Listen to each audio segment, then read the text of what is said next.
کوئی بھی گھمائیں گا نہیں عالم. اگر آپ کو پتا ہے دین کے بارے میں, واللہ کوئی بھی عالم گھما نہیں سکتا آپ کو. وہ پرابلم ہے ہم دین کے بارے میں جانتے ہی نہیں نا. میں آپ سے سوال پوچھتا ہوں, اگر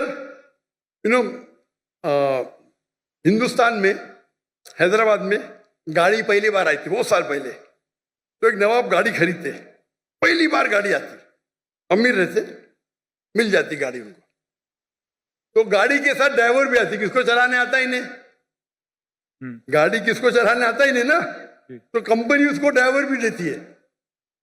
تو نواب صاحب بولتے میری بیوی کو شاپنگ جانے کے, گاڑی کو باہر نکالو. تو ڈرائیور بولتا نواب صاحب گاڑی خراب ہو گئی, اب بھی صحیح کرو.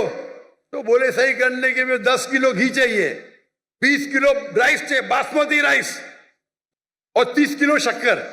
تو نواب صاحب اس کو 20 کلو گھی دیتے, 30 کلو باسمتی رائس اور 30 کلو شکر دیتے, اور گاڑی چلنے لگتی. میں آپ کو پوچھتا ہوں, آج آپ کا ڈرائیور بولا مجھے گاڑی صحیح کرنے کے لیے 20 کلو اصل گھی چاہیے, 30 کلو باسمتی رائس چاہیے, اور 30 کلو شکر چاہیے, دیں گے اس کو؟ Of course not.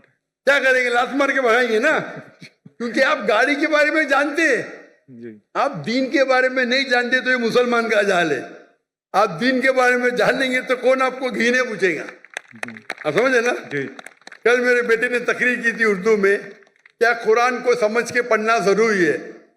ہو سکتا ہے کہ یہ ایگزامپل انہیں دیا ہوگا کل کی تقریر میں, دیے نا, ماشاء اللہ آپ تھے. تو وہ پرابلم ہے. اگر کوئی ایک دم پیچیدہ سوال ہے فقہ کا, تو جا کے پوچھو. یہ بیسک کیا پوچھنے کا, ہمارا فرض ہے. اگر کوئی فقہ کے بارے میں تو جاؤ مولانا کے پاس, اچھی بات ہے. یہ بیسک چیز کے بارے میں کیا, آپ سمجھ رہے نا. تو if you know the basic knowledge کو نا میں گھمائیں گا نہیں. تو قرآن کو سمجھ کے پڑھو. الحمدللہ جہاں تکلیف آتی ہے نزول قرآن تو عالم سے بات ضروری ہے, لیکن یہ بیسک کس طریقے سے قرآن و حدیث پہ عمل کرنا چاہیے, تو ہر مسلمان اگر سیکھے.